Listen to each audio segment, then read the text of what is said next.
ఒక్కసారి కొమ్మూరి గోల్డ్ కి కాల్ చేయండి. తాకట్లో ఉన్న మీ బంగారాన్ని విడిపించి మార్కెట్ ప్రైస్ కి వాళ్ళు కొనుక్కుని మిగతా డబ్బులు మీకు ఇచ్చేస్తారు. నమస్తే, వెల్కమ్ టు మనం టీవీ. నా పేరు వలి. ఇప్పుడు ఆంధ్రప్రదేశ్లో ఒక విషయం గురించి పెద్ద ఎత్తున చర్చ జరుగుతూ ఉందండి. టీటీడీ చైర్మన్ బిఆర్ నాయుడు గారి విషయం.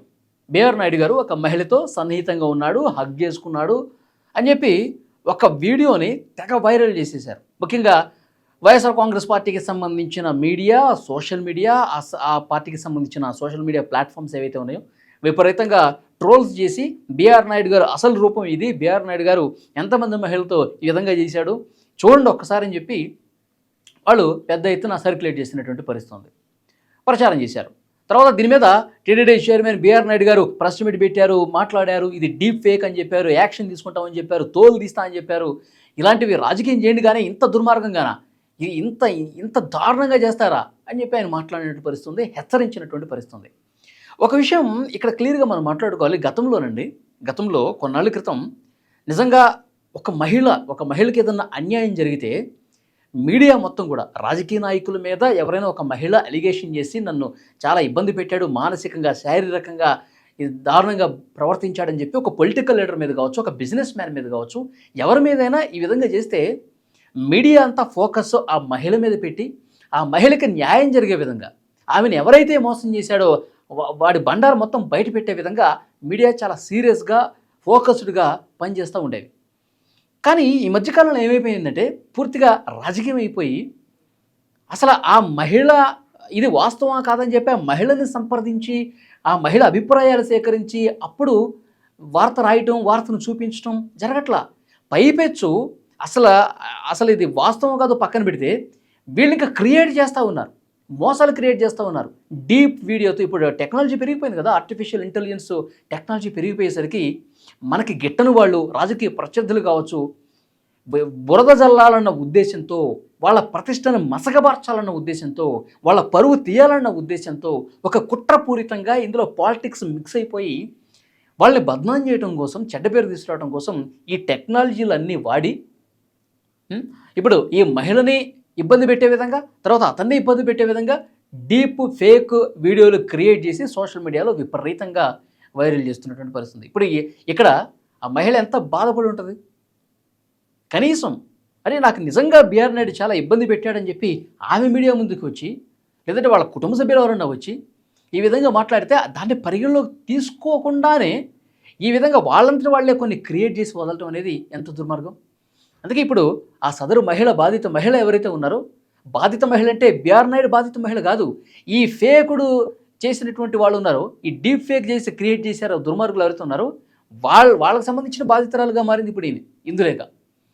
ఆమె ఇప్పుడు పోలీస్ స్టేషన్లో కూడా కేసు పెట్టింది, సైబరాబాద్ రాయదుర్గం పిఎస్లో కేసు పెట్టింది. మీరు స్క్రీన్ మీద కూడా ఆ కాపీని మీరు చూడొచ్చు. మొత్తం సెక్షన్స్ ఏం పెట్టింది: 319, 335, 353 BNS, 66C, 66D, 67 ITA act 2008. ఇన్ని సెక్షన్స్ కింద కేసు నమోదైనటువంటి పరిస్థితి ఉంది. అన్నోన్, ఇక్కడ ఎవరు నిందితులు, ఎవరు అన్నోన్ అంటే ఎవడో తెలియదు.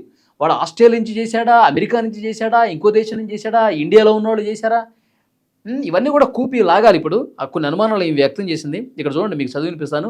Brief facts of the case are that 28 date about 1930 అంటే ఈవినింగ్ 7:30కి the complaint received information from certain persons that some unknown individuals from foreign countries such as Australia and Canada as well as from various places with India were uploading her photos and videos after morphing them using AI deepfake technology and circulating the same on various social media platforms. ఇది social media ప్లాట్ఫామ్లో ఇష్టం వచ్చినట్టుగా ఇట్లా డీపులు ఫేకులు create చేసి వాళ్ళ ప్రతిష్ట దెబ్బతీసే విధంగా, పరువు తీసే విధంగా చేస్తూ ఉన్నారు. ఈ ప్లాట్ఫామ్స్ ఏంటి? దేశాభిమాని అంట, ఇది వైసీపీ సోషల్ మీడియా వీడియోలు ఛానల్స్ ఇవి. ద న్యూస్ తెలుగు అంట, టీమ్ ప్రశ్న అంట, లాఫింగ్ యోగి అఫీషియల్ అంట, తర్వాత వైఎస్జే 2.0 షఫీ, తర్వాత Tuni assembly media matters, red TV Telugu, Kishore talks, తర్వాత జగనన్న కనెక్ట్స్. సో ఇలాంటివి ఏవైతే ఉన్నాయో, ఈ సోషల్ మీడియా ప్లాట్ఫామ్స్ ఏవైతే ఉన్నాయో వీటన్నింటి మీద కూడా కేసులు బుక్ అయినటువంటి పరిస్థితి. ఎందుకంటే కొన్ని ఆధారాలు తీసుకొచ్చింది. వీళ్ళు చూడండి, వీళ్ళు ఈ వీడియోలన్నీ ప్లే చేశారు, మా మీద ఇష్టారీతిన మాట్లాడారు. ఇందులో ఉన్నటువంటి కంటెంట్ క్రియేటర్స్, యూట్యూబ్ ఇన్ఫ్లుయెన్సర్లు, వీళ్ళందరూ కూడా మా పరువు తీసే విధంగా అసలు లేనిది ఉన్నట్టు క్రియేట్ చేసి నిజమని చెప్పి ప్రజలు నమ్మే విధంగా కుట్రపూరితంగా చేశారని చెప్పి ఆమె సైబరాబాద్ పిఎస్లో కేసు పెడితే, రాయదుర్గం పిఎస్లో కేసు పెడితే పోలీసులు దాన్ని ఇప్పుడు టేక్ ఓవర్ చేసుకొని విచారణ చేస్తున్నటువంటి పరిస్థితి ఉంది. చూసారా రాజకీయాలు ఏ విధంగా మారిపోతున్నాయి. టెక్నాలజీ పెరిగింది మంచిగా ఉపయోగించుకోవాలి, కానీ ఈ విధంగా మనకు ఎవరైతే గిట్టరో వాళ్ళ మీద ప్రతీకారం తీర్చుకోవడానికి, బురద జల్లటానికి, వాళ్ళ భవిష్యత్తును నాశనం చేయడానికి వీళ్ళు కంకణం కట్టుకునే పరిస్థితి ఉందని చెప్పి దీన్ని బట్టి అర్థమవుతుంది. తప్పకుండా ఈ వీడియో మీద మీ అభిప్రాయాన్ని కూడా కామెంట్ బాక్స్లో తెలియజేయండి. ఎందుకంటే ఇక్కడ ఫుల్ స్టాప్ పడాలండి. కఠినంగా శిక్షిస్తేనే, టెక్నాలజీని వాళ్ళు దుర్వినియోగం చేస్తూ ఈ విధంగా ప్రవర్తించే వాళ్ళ మీద చాలా కఠినంగా శిక్ష వేస్తేనే భవిష్యత్తులో, ఎందుకంటే ఇక భవిష్యత్తులో ఇంకా పెద్ద ఎత్తున టెక్నాలజీ డెవలప్ అవుతుంది కాబట్టి అసలు ఏమీ గుర్తుపట్టలేనటువంటి పరిస్థితి ఉంది. కాబట్టి దానికి అడ్డుకట్ట వేయాలంటే క్లియర్గా చట్టంలో కూడా కొన్ని సెక్షన్స్ మార్పు తీసుకొచ్చి కఠినంగా శిక్షిస్తేనే, అమ్మో ఈ విధంగా డీప్ ఫేక్ చేస్తే, అసలు అవాస్తవాన్ని వాస్తవం చెప్పి నమ్మించే ప్రయత్నం చేస్తే నాకు జీవితాంతం జైలే గతి అన్న ఒక భయం వస్తే ఇలాంటి వాళ్ళకి అప్పుడు సిగ్గు వస్తుంది. డెఫినెట్గా మీ అభిప్రాయాన్ని కూడా చెప్పండి. Thank you.